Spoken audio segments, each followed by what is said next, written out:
de Aarón y sus hijos. Si nosotros, cristianos del Nuevo Testamento, queremos saber cuál es nuestro rol, cuál es nuestro papel, qué es nuestro trabajo en la obra del Señor, qué significa para nosotros lo que Pedro dijo, que somos real sacerdocio, qué significa para nosotros ser sacerdote del Dios Altísimo, qué significado tiene todo eso, cómo vamos a desarrollar ese trabajo. Entonces tenemos que ir al libro de Levítico para poder entender cuál es nuestro rol como sacerdotes del Señor. Y entonces por eso estamos hablando de la consagración de Aarón como el sumo sacerdote y sus hijos como los sacerdotes. Y entonces vamos a ver una serie de elementos que nos van a hacer entender, ¿ok? Por ejemplo, todavía no lo hemos explicado, pero usted ya lo ha estado leyendo posiblemente, hablando de la vestimenta de Aarón, ¿verdad? Que tiene una cinta en la frente, que tiene un pectoral, que tiene un urín y un turín, y entonces uno se lee y dice, bueno, ¿qué trata el Señor de enseñarnos a través de estas palabras? Pues ahorita, en los siguientes estudios, vamos a hablar de toda esa vestimenta y qué significado tiene para nosotros en el tiempo actual. Hemos visto en el momento de la consagración de Aarón en el capítulo 8 del libro de Levítico. Primero vimos en el versículo 6 que ellos son lavados. Escuchen, ellos no se lavan, son lavados. Estamos hablando del momento de su consagración. ¿Quién nos consagra? ¿Nosotros mismos? No, el que nos consagra es el Señor. La tarea de la consagración viene de Dios. Él es el que nos consagra, Él es el que nos llama, Él es el que nos trae a su ministerio, Él es el que nos coloca aquí. Y vimos en el versículo 6 que estos hombres fueron lavados. ¿Lavados por quién? Por Moisés. El primer paso fue que tuvieron que ser lavados. Pero para poder lavarse aprendimos que tenían que quitarse la ropa que tenían, es decir, que fueron desvestidos para poder ser revestidos con ropas nuevas. Lo vimos en el versículo 13. Es lo mismo que nosotros los creyentes. Tuvimos que desvestirnos de nuestra vieja forma de vivir, de nuestro viejo hombre, de nuestra vieja naturaleza, para revestirnos de una nueva naturaleza. De modo que si alguno está en Cristo, dice 2 Corintios, somos nueva criatura, estamos vestidos. Colosenses capítulo 3 dice, vestidos pues como escogidos de Dios. Y entonces vimos que el siguiente paso fue ese revestimiento nuevo que debe tener el sacerdote. Usted y yo hablamos de eso en los temas espirituales. En el versículo 13 también miramos el tercer paso. Tuvieron que ser ceñidos. Y cuando hablamos de ser ceñidos, recordamos a nuestro Señor Jesucristo. Allá en la Santa Cena, cuando Él ofrece esa cena, dice la palabra del Señor que Él sale del lugar donde estaba, se quita su manto de autoridad y se ciñe, ahí está la palabra, se ciñe con una toalla y toma un lavatorio, un lavadero, un recipiente y lava los pies de sus discípulos en una señal y actitud de humildad y señal de servicio. ¿Qué quiere decir? Que nosotros los que somos consagrados, somos lavados por el Señor, somos revestidos con una nueva naturaleza y somos colocados para servir, somos ceñidos para servir. Esa es nuestra tarea como sacerdotes del Dios Altísimo, servir. Y el primero que nos dio ese ejemplo es el Señor Jesucristo, y Él mismo dijo muchas veces, yo no he venido para ser servido, yo he venido para servir. Y esa toalla que Él se ciñe es un cuadro de esa actitud de servicio a los demás. Entonces el siervo de Dios, nosotros los sacerdotes consagrados por el Señor, estamos aquí para servir, no para ser servidos. Y muchas veces queremos que nos sirvan y no, nosotros venimos a ser servidos. Ahora vamos a llegar al versículo 24 y vamos a hablar que estos hombres consagrados fueron separados. Vamos a leer el verso 24. Hermano Ricardo, por favor. Esta vez sí lo voy a usar porque... ¿Alguien me alcanza algo con agua, por favor?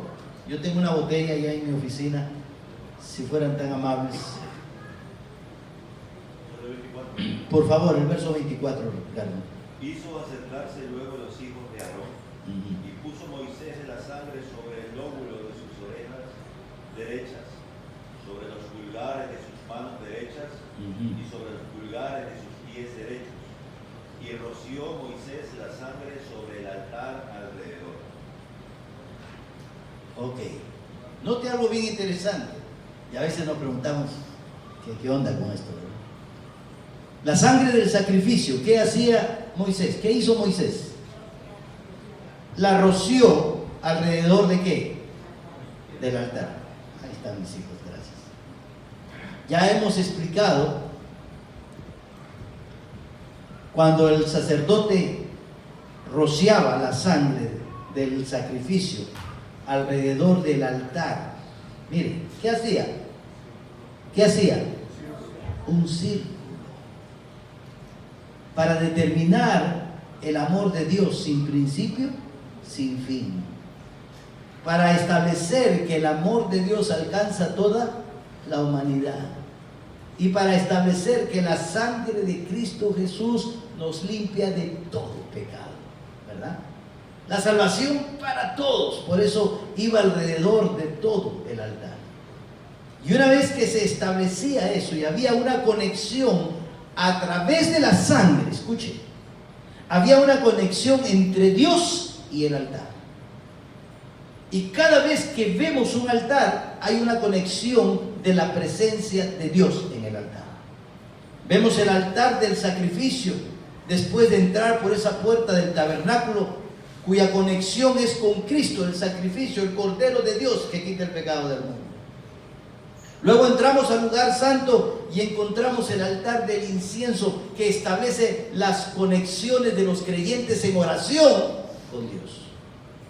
Y luego más adelante, ¿qué encontramos? Encontramos el propiciatorio, el altar mayor, por así decirlo, donde está la mera presencia de Dios. Cada vez que vemos un altar, siempre está en conexión con Dios. Y una vez que tenemos eso en mente, lo siguiente que hace el sacerdote es tomar sangre y manchar el lóbulo derecho del candidato. Y luego el pulgar de su mano derecha. Y luego el pulgar de su pie derecho. Todo él lo conectaba con el altar y con la sangre. Esto nos habla de la separación que el Señor hace con nosotros. Esa separación que nos conecta con el Señor. El altar, como el sacerdote, le pertenece al Señor. Y en este pacto de sangre establece ese pertenecer a nuestro Dios, ese grado de pertenencia. Usted y yo le pertenecemos al Señor. ¿Cuándo nos compró? ¿En qué instante nos compró? Cuando derramó su sangre preciosa y con ese precio nos compró. Hoy somos propiedad del Señor. Hoy estamos conectados con el Señor. Hoy estamos separados para el Señor. Nos escogió y nos separó, nos ungió con su sangre preciosa y hoy tenemos una conexión interesante entre Él y nosotros. Y nota algo bien interesante que no dice el lóbulo izquierdo, que no dice el pulgar izquierdo ni el dedito gordo del izquierdo, dice el derecho. Y hay una costumbre en el Medio Oriente, la parte derecha del ser humano establece la autoridad. Siempre cuando se querían hacer tratos entre personas, por ejemplo, iban a comprar un terreno o iban a hacer un pacto o iban a hacer un acuerdo, no firmaban papelito como nosotros hoy día, sino venga aquí, ponga su mano derecha debajo del muslo, la mano derecha debajo del muslo derecho de la persona, y se establecían contratos a través de eso, para enseñarnos que eso tiene un cuadro de lo que llamamos la autoridad. Pastor, usted lo está inventando. Pues en el libro de Génesis vemos esta costumbre cuando Abraham tiene que escoger a una esposa para su hijo Isaac. Llama a su criado, ¿verdad que lo llama? Usted sabe. Hace poner su mano derecha bajo el muslo de Abraham. Algunos dicen que esa es la parte más fuerte del hombre. Y si eso es cierto, pues eso también es un cuadro de la fuerza, del poder, la autoridad, cuando el Señor dijo: toda potestad me es dada en el cielo y en la tierra. Y entonces, cuando hablamos de la parte derecha, estamos hablando de la autoridad de Dios. Entonces tanto Aarón como sus hijos fueron separados, fueron sacados de todos los demás para ocupar un lugar muy importante. De tal manera que podemos decir que el altar conectado con el Señor, que servía para el sacrificio, el altar que servía para la adoración, el altar que servía para la oración, el altar servía para tener una relación con Dios, era un instrumento de mediación con Dios, donde el fuego, dice las Escrituras, nunca se apagaba. Ese es el altar que se encontraba la presencia de Dios. Cada uno de nosotros somos un altar del Señor, amén. ¿Dónde está ese altar? ¿Dónde está ese altar? En el corazón. Aquí tenemos un altar. Aquí tenemos donde está la presencia de Dios, donde el fuego del Señor nunca se debe apagar, donde esa insistencia de amar a Dios tiene que permanecer, donde ese deseo de predicar la palabra del Señor en agrado a Dios siempre está ahí. Ese fuego está encendido constantemente, esa pasión, ese sentir del Señor nunca se debe apagar. Y no estamos hablando del fuego del infierno, estamos hablando del fuego del Espíritu Santo. Y en ese altar se encontraba la presencia de Dios como debe estar en nuestro corazón.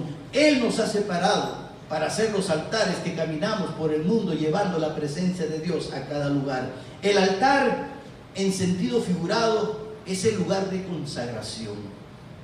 Tanto el sumo sacerdote como los sacerdotes, para ser consagrados, tenían que venir al altar como un cuadro de consagración, como un cuadro de sacrificio. He ahí que el apóstol Pablo escribe en Romanos capítulo 12 versículo 1, dice: así que, hermanos, os ruego por la misericordia de Dios que presentéis vuestros cuerpos en sacrificio vivo. ¿Dónde se presentaba el sacrificio? En el altar del holocausto, donde estaba la presencia de Dios. Y Pablo hace esta comparación: un sacrificio vivo, un sacrificio santo, un sacrificio agradable a Dios, que es vuestro culto racional. Entonces el creyente está mostrando de una forma pública su absoluta dedicación a Dios. Cada uno de nosotros hemos sido separados, santificados para servir al Señor en una dedicación absoluta. Usted le pertenece al Señor. Usted no se pertenece a sí mismo, usted es propiedad del Señor. Cuando la palabra del Señor habla que el Espíritu está en nuestro corazón, aquí en este altar, está diciendo que somos templo del Espíritu Santo, el cual el Espíritu y el cuerpo no nos pertenece, le pertenece a Dios, porque la Biblia dice: hemos sido comprados por precio, hemos sido consagrados, separados para el Señor. El libro de Hebreos capítulo 13, lea conmigo por favor. Hermano Ricardo, si me ayuda le agradezco. Hebreos capítulo 13, versículo 15 al 16. Así que ofrezcamos siempre a Dios, por medio de Él, sacrificio de alabanza, es decir, fruto de labios que confiesan su nombre, y de hacer bien, y de la ayuda mutua no os olvidéis, porque de tales sacrificios se agrada a Dios. Amén. El libro de Hebreos nos dice que debemos presentar siempre, por medio de Jesucristo, un sacrificio de alabanza. ¿Dónde se ofrecían los sacrificios? En el altar de la consagración, el altar en el cual estás tú, donde ofreces cada sacrificio de alabanza. Y dice: y de hacer bien y de la ayuda mutua no os olvidéis, porque de tales sacrificios se agrada Dios. Cuando nosotros servimos, cuando nosotros nos sacrificamos por ayudar a otras personas, ¿qué estamos haciendo? Agradando a Dios. Nuestra vida es consagrada a Dios para servir a Dios y a su pueblo. Mire primera de Pedro, capítulo 2, versículo 5. Ricardito, por favor. Después me pasa la factura, hermano, ¿ok? 2:5. Vosotros también, como piedras vivas, sed edificados como casa espiritual y sacerdocio santo, para ofrecer sacrificios espirituales aceptables a Dios por medio de Jesucristo. Amén. Tiene que ver con el altar. Dice: nosotros como piedras vivas tenemos que ser edificados como casa espiritual. ¿Qué tiene que ver esto con el altar? Pues les voy a contar. Abraham, Moisés, Noé, después del diluvio. ¿Qué hizo Noé después del diluvio? ¿Qué hizo? Erigió un altar. ¿Y cómo lo erigió? Con piedra sobre piedra. Piedra sobre piedra. ¿Para qué? Para dar gloria, honor y alabanza al Dios que lo había mantenido vivo, ¿verdad? Y allá estaba honrando el nombre del Señor. El altar sirve para eso. Y dice la palabra del Señor que usted y yo somos como ese altar.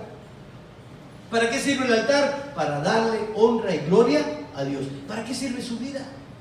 Lo mismo. Usted y yo somos piedras que edifican un altar en el cual se ofrecen sacrificios de alabanza y de adoración a Dios.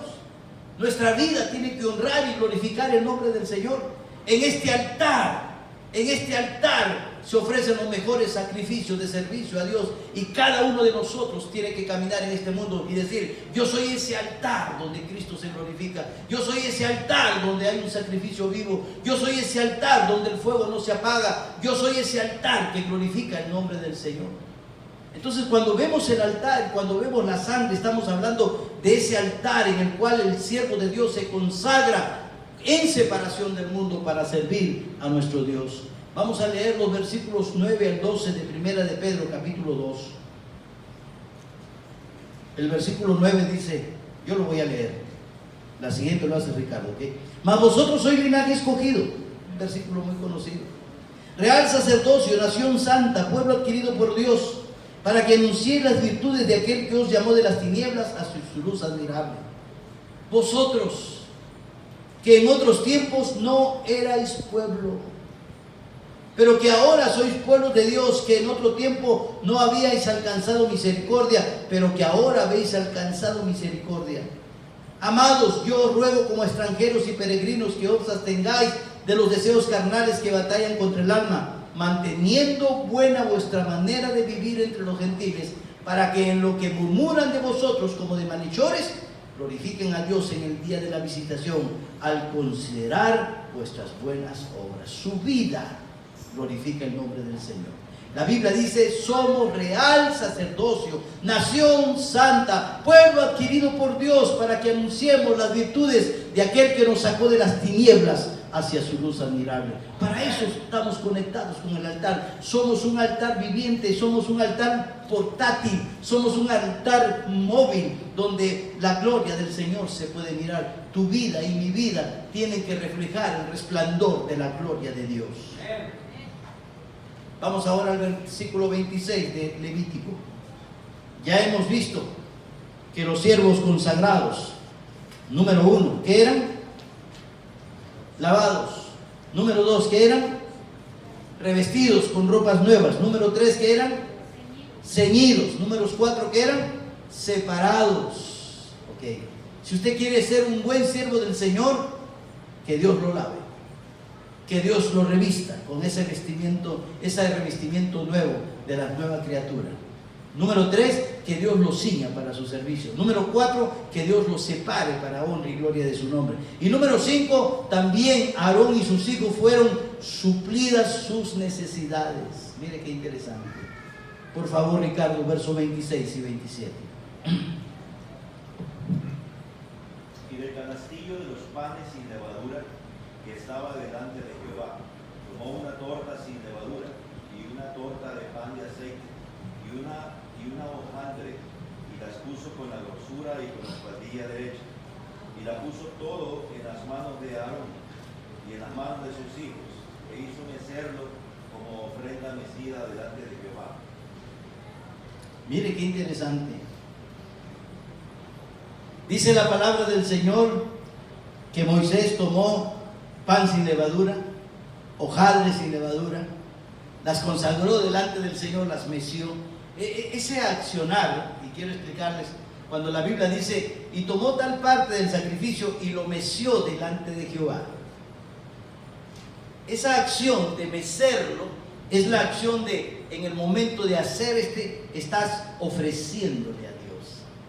Yo estuve en una oportunidad con mi hermano Jimmy en unas conferencias con una iglesia judía y tenían un tiempo de danza, ¿te acuerdas, Jimmy?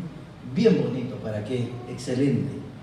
y miraba a las personas que participaban de la alabanza haciendo movimientos así, como este es el movimiento de meser. Y ese meser en las fiestas judías significa una presentación delante de Dios, un ofrecer a Dios. Y entonces cuando el sacerdote mesía el sacrificio, es un sacrificio presentado delante de Dios, un sacrificio ofrecido delante de Dios. Es decir, como nosotros, cuando Pablo dice que presentéis vuestros cuerpos en sacrificio vivo, está diciendo que mesáis vuestros cuerpos delante de Dios. Y nosotros todos los días presentemos como sacrificio vivo. Y aquí podemos mirar que el sacerdote tomaba de estos panes ofrecidos a Dios, Moisés, y se los ofrecía en las manos de Aarón y de sus hijos. ¿Qué nos enseña esto? ¿Qué nos enseña? Dios los lava. Dios, segundo, ¿qué hace? ¿Los qué? Los reviste. Tercero, los ciñe. Cuarto, los separa, los conecta como un altar. Y quinto, suple sus necesidades. ¿Qué me enseña eso? Que Dios me manda al campo de acción, que Dios me manda a trabajar, me lava, me reviste, me ciñe, suple todo, pero también el Señor suple por mis necesidades y va a poner en mis manos todos los recursos necesarios para que yo pueda servir a Dios. Nadie trabaja a expensas de sí mismo. El Señor nos da. El Señor nunca manda a nadie a la guerra con sus propias expensas. Cuando vamos a un conflicto, nadie te dice, ok, vamos a ir a batallar contra este ejército. Por el camino compra sus balas y sus rifles y ahí va y mata al enemigo. No. Te ofrecen todos los recursos. Te dan todo exactamente, toda la logística, todo el armamento, todo el entrenamiento. El Señor, cuando manda a alguien a la guerra, no lo manda a sus propias expensas. Miren lo que dice 1 Corintios capítulo 9. Y esta actitud de darle el pan en las manos tanto al sumo sacerdote como a los sacerdotes está enseñándonos la seguridad que tendrá todos los recursos para servir al Señor. Y Dios va a proveer de esos recursos. 1 Corintios capítulo 9, versos 7 al 9, por favor, Ricardito. ¿Quién fue jamás soldado a sus propias expensas? ¿Quién planta viña y no come de su fruto? ¿O quién apacienta el rebaño y no toma de la leche del rebaño? Digo esto solo como hombre. ¿No dice esto también la ley? Porque en la ley de Moisés está escrito: no pondrás bozal al buey que trilla. Tiene Dios cuidado del buey. Amén, gracias hermano. Qué interesante, ¿verdad? Esta última expresión, no pondrás bozal al buey que trilla. ¿Qué es el bozal? Algo aquí, unas correas que impiden que el animal pueda abrir la boca, ¿verdad? Que impide que el animal pueda morder, pero también impide que el animal pueda comer. Entonces, si el buey está trabajando, no le pongas bozal, es decir, no lo dejes sin comer, porque si no se va a morir y no va a tener fuerzas para el trabajo. El buey en la palabra del Señor es un cuadro del siervo del Señor. No le pongas bozal al buey que trilla, ¿por qué? Porque tiene hambre, tiene necesidad. Cada uno de los siervos del Señor tiene necesidad de comer. Miramos este trabajo de nuestro hermano Gustavo Alatrista. Yo creo que después de subir esos cerros y después de todo un día ir y predicar el Evangelio, yo creo que él baja a su casa y tiene mucha hambre. Pero si no tiene los recursos, entonces, ¿qué tenemos que hacer nosotros como pueblo de Dios? Tenemos que ayudar, ser los proveedores. Dios nos motiva a que ayudemos a la obra del Señor. ¿Por qué? Porque el obrero es digno de su salario, porque el obrero no puede ir a la guerra a sus expensas, no puede ir a la guerra con sus propios recursos, tiene que ser ayudado. Un pueblo generoso que da voluntariamente es el pueblo de Dios. Mire, Primera de Crónicas capítulo 29. Primera de Crónicas capítulo 29. No se olvide que Dios es un Dios recíproco. En la mañana, viendo el libro de Santiago, capítulo 4, dice: acercaos a Dios y Él se acercará a vosotros. Él es un Dios recíproco, ¿verdad? Dice: dad y se os dará. Y cuando nosotros entendemos la reciprocidad de Dios, entendemos que Dios es recíproco, que Dios en cierta manera nos va a pagar con la misma manera y más inclusive, entonces vamos a dar voluntariamente, porque Él es un Dios recíproco. Primera de Crónicas, capítulo 29, versículo 5. Aquí está el rey David, miren, cuando están dando para el templo del Señor. Yo voy a leer esta parte. Oro pues para las cosas de oro, y plata para las cosas de plata, y para toda la obra de las manos de los artífices. ¿Y quién quiere hacer hoy ofrenda voluntaria a Jehová?, pregunta David.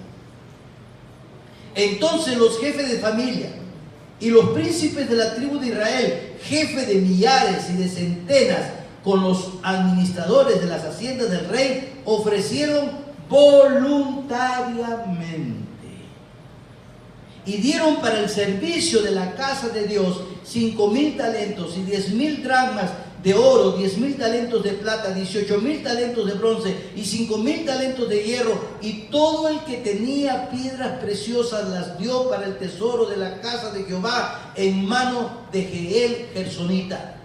Y se alegró el pueblo, mira el gozo, por haber contribuido voluntariamente, porque de todo corazón ofrecieron a Jehová voluntariamente.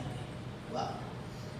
Hermano, cuando el pueblo de Dios tiene ese corazón, Dios va a bendecir. Y tenemos que entender que el siervo de Dios tiene que ser suplidas sus necesidades para poder hacer la obra del Señor.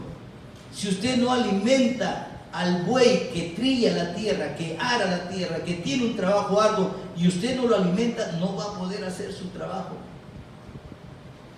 ¿Quién va a la guerra a sus propias expensas? ¿Quién cría vacas si no toma de la leche? ¿Quién cría ovejas si no se abriga con su lana? Necesitamos los recursos para poder seguir adelante, y el Señor va a suplir las necesidades. Hebreos capítulo 20, por favor, verso 35, Ricardo. Hechos. Ya lo mandé hasta Hebreos. Hechos 20, 35.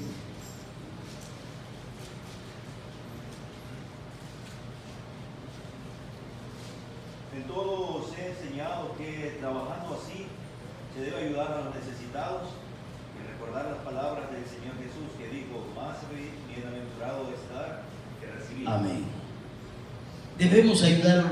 En el reporte pequeño que hemos visto, observamos a un hermano proveyendo por las necesidades de pobreza de esta familia. Vimos a algunos hermanos llevando esta necesidad a las puertas de la casa de esta mujer abandonada por su esposo, con niños de 3, 4 y 5 años, viviendo en extrema pobreza. Ahí se hace una célula. Y sabe, me dicen que los que se reúnen en esa célula se sientan en el piso porque no hay donde sentarse. Nosotros hacemos células y llegamos allá a la casa de la hermana. Estuvimos el viernes bien cómodos, sentados, bien rico comiendo, bien con el aire, y a veces nos quejamos: hermana, hace mucho calor y tenemos tantas comodidades, ¿verdad? Y hay otros sitios donde no tienen nada, pero tienen un amor tan grande por el Señor. Pero el siervo del Señor, Dios va a suplir por sus necesidades. Yo estoy seguro que el hermano Gustavo Alatrista está recibiendo de parte de la Iglesia Manantial los recursos, no todo lo que necesita, pero gracias al Señor que está recibiendo para hacer una bendición a otros. Y el Señor dijo: más bienaventurado es dar que recibir. Y eso es importante. ¿Y cuál es la respuesta de Dios? ¿Cuál es la respuesta de Dios ante un pueblo que se desprende de sus bienes en una forma voluntaria para ofrecer a Dios, para servir al Señor? ¿Cuál es la respuesta del Señor? Porque el Señor no se queda sin respuesta alguna. Mire Malaquías capítulo 3. Malaquías capítulo 3, verso 10 al 12, Ricardo, por favor.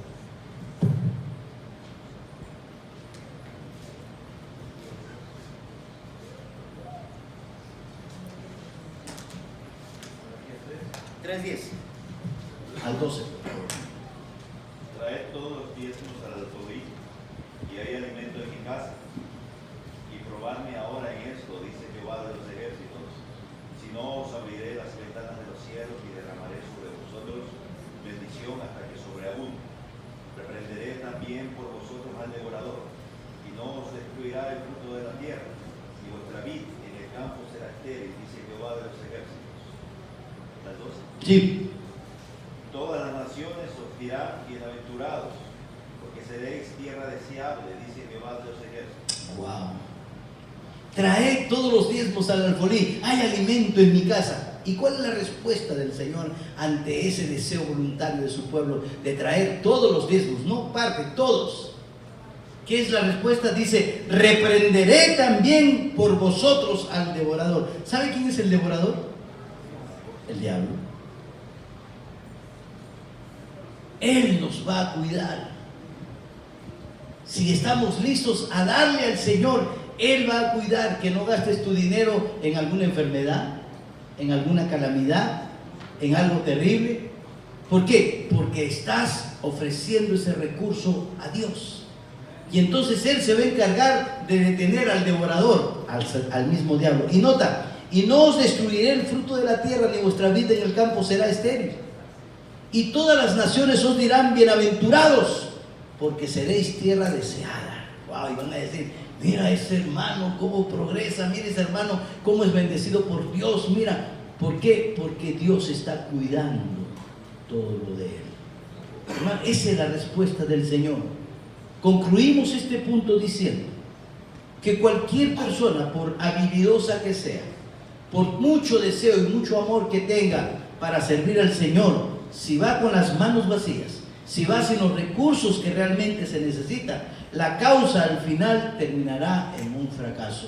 Por eso muchas obras no avanzan, por falta de recursos, y el recurso está en el pueblo de Dios. Entonces ya tenemos ahora el sexto punto, versículo 30, lea Levítico 8:30, por favor, Ricardo.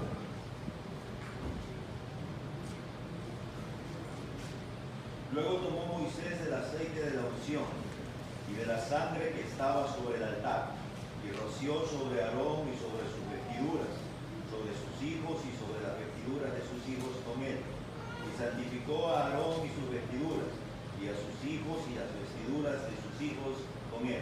Amén. Fueron ungidos. Queremos decir, y usted lo sabe, que el aceite de la unción es un tipo, es un cuadro del Espíritu Santo. Y nos habla de ser ungidos para santidad. Nos habla de la santidad. Somos separados, somos un pueblo escogido de Dios. Hay ese canto que tenemos, ¿no? ¿Verdad? Somos un pueblo de Dios. A ver, Ricardo, cántelo por favor, hermano. Somos un pueblo de Dios.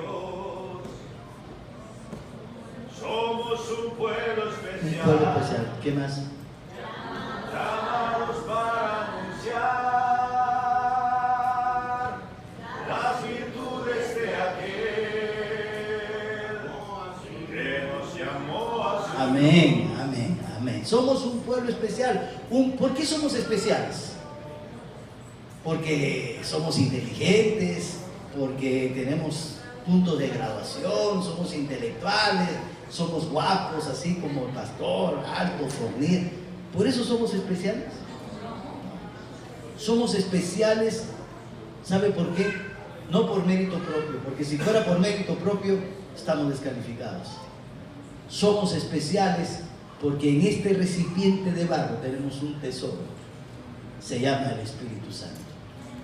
Y el Señor nos ungió con su Espíritu Santo, para que seamos personas ungidas especiales, para vivir en santidad y para servirle. También dice que ungió sus vestiduras. La vestimenta del sacerdote era una vestimenta ungida. Esto es un cuadro del tipo de vestidura que nosotros como cristianos debemos tener. Colosenses capítulo 13, versículo 12, el apóstol Pablo dice: vestíos pues como escogidos de Dios, santos y amados, de entrañable misericordia, de benignidad, de humildad, de mansedumbre, de paciencia, soportándoos unos a otros y perdonando unos a otros si alguno tuviere queja contra otro. de la manera que Cristo os perdonó, así también hacedlo vosotros, y sobre todas estas cosas, vestidos de amor, que es el vínculo perfecto. Aquí en Levítico capítulo 8, versículo 30, dice que las vestiduras del sacerdote y de sus hijos fueron ungidas. Fueron ungidas con el aceite de la unción. Nuestra vestimenta espiritual tiene que ser una vestimenta ungida. ¿Por qué? Porque es un cuadro que nos habla de la santidad. Ser santo es ser íntegro dentro e irreprochable externamente. De eso se trata la vida del ser humano cristiano con la fe puesta en el Señor. El Espíritu Santo, ¿para qué también fueron ungidos? Mire qué interesante. ¿Qué sabía Aarón del sacerdocio? Nada. ¿Qué sabían sus hijos de ser sacerdotes? Nada. El Señor no solamente les da los recursos, el Señor los capacita. La Biblia dice que el Espíritu Santo nos capacita, ¿sí o no? Sí. Él es el maestro por excelencia. Él es el que nos capacita. Él es el que nos da la enseñanza. Mire, Primera de Juan, capítulo 2, verso 27. Primera de Juan 2, 27. Mire conmigo. Pero la unción que vosotros recibisteis en Él, en Cristo, permanece en vosotros, el Espíritu. Y no tenéis necesidad de que nadie os enseñe. Así como la unción misma os enseña todas las cosas. ¿Quién es la unción misma? El Espíritu Santo. Nos enseña todas las cosas y es verdadera y no es mentira. Según ella os ha enseñado, permanecer en Él.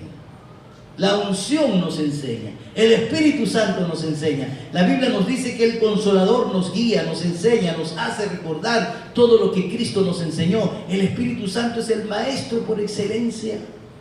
El Señor no solamente nos da los recursos para poder ministrar, nos da también la capacitación necesaria. Por eso estudiamos bajo el poder del Espíritu Santo, para que Él nos revele las verdades del Señor, porque Él es el maestro por excelencia.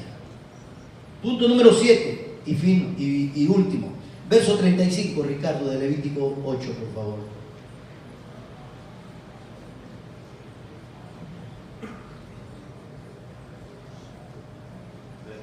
Por favor, 35. A la puerta pues del tabernáculo de reunión estaréis día y noche por 7 días, y guardaréis la ordenanza delante de Jehová para que no muráis, porque así me ha sido mandado. Amén. Mire qué interesante. ¿Qué tenían que hacer por lo último? Tenían que estar a la puerta del tabernáculo, ¿cuántos días? ¿Y cuántas horas? Día y noche. Interesante, ¿verdad? Aquí vas a estar parado día y noche por 7 días. ¿Qué más dice? Habla de qué. Ahí hay una palabra para guardar que sus ordenanzas. Está hablando de que los siervos del Señor son comisionados a hacer una tarea y son llamados y ejercitados ¿para qué? Para ser obedientes. Mire qué interesante. ¿Qué sentido pararme ahí durante 7 días, día y noche, guardando los estatutos, guardando los mandamientos, en una posición de ordenanza y obediencia delante de Dios? Es decir, que estos hombres fueron comisionados. ¿Y cuál era la ordenanza del Señor? ¿Cuál es la ordenanza que el Señor nos da a nosotros?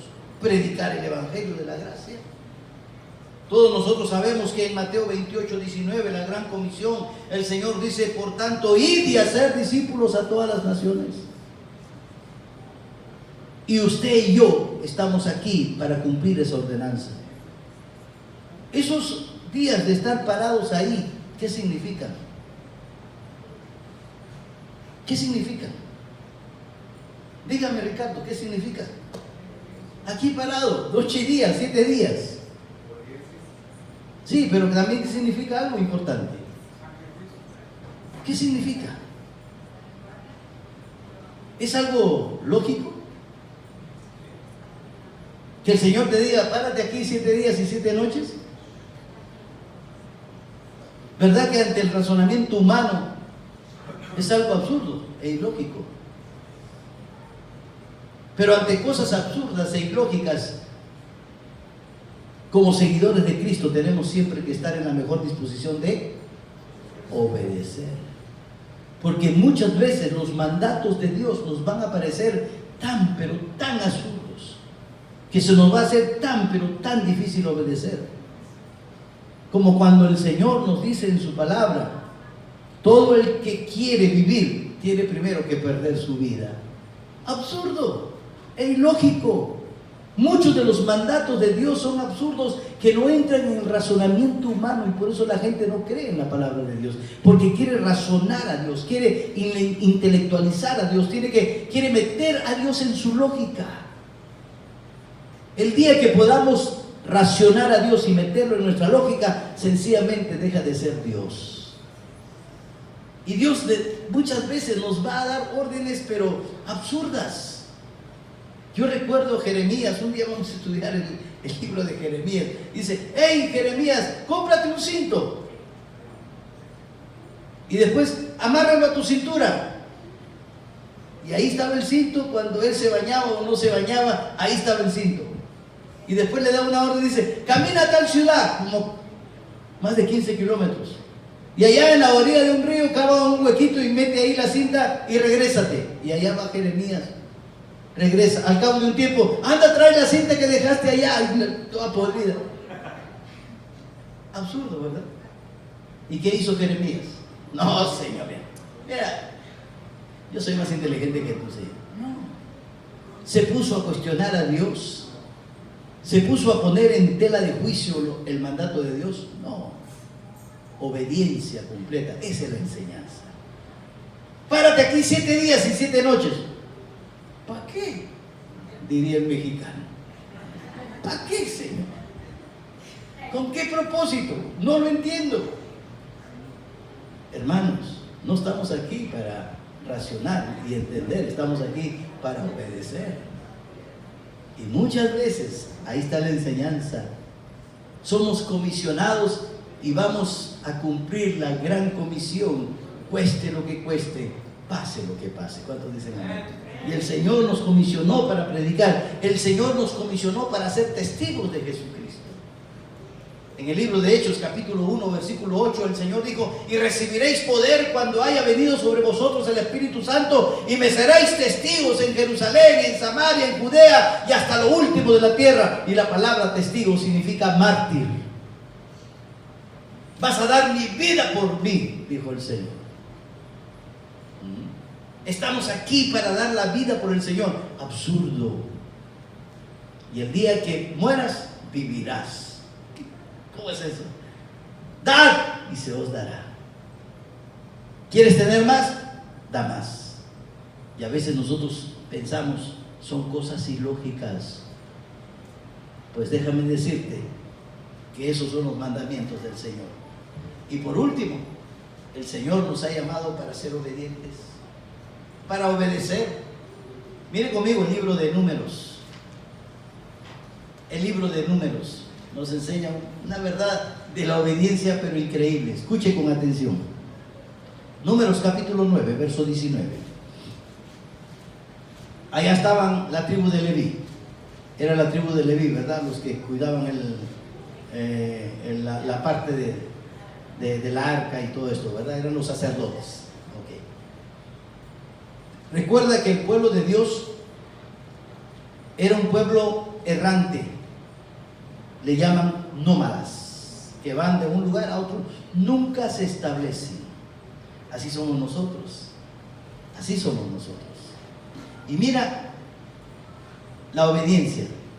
Cuando la nube, recuerda que ¿quién guiaba al pueblo de Dios?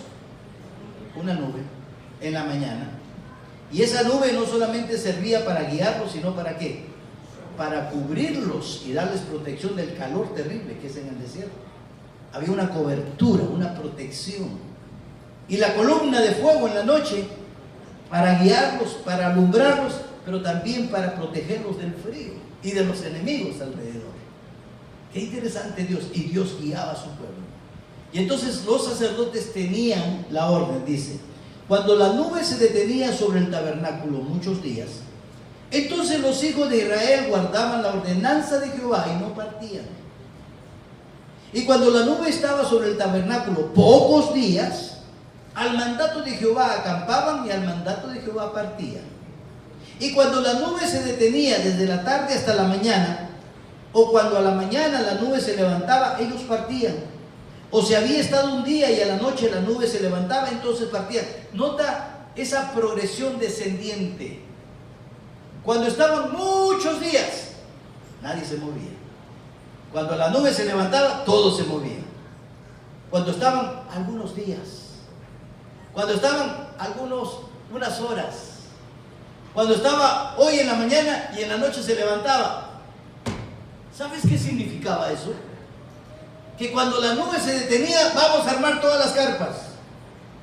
Y en la noche se movía, vamos a desarmar todas las carpas para caminar. Wow. Y ninguno decía, oiga Señor, ¿qué pasa?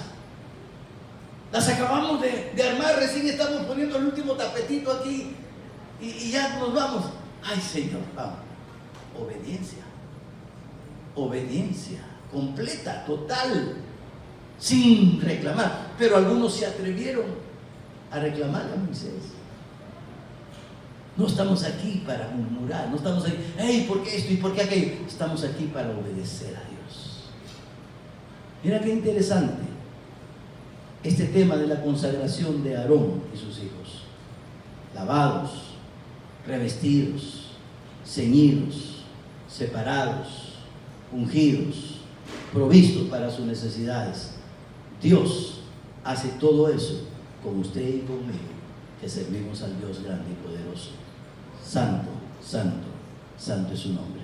Que Dios les bendiga, hermanos.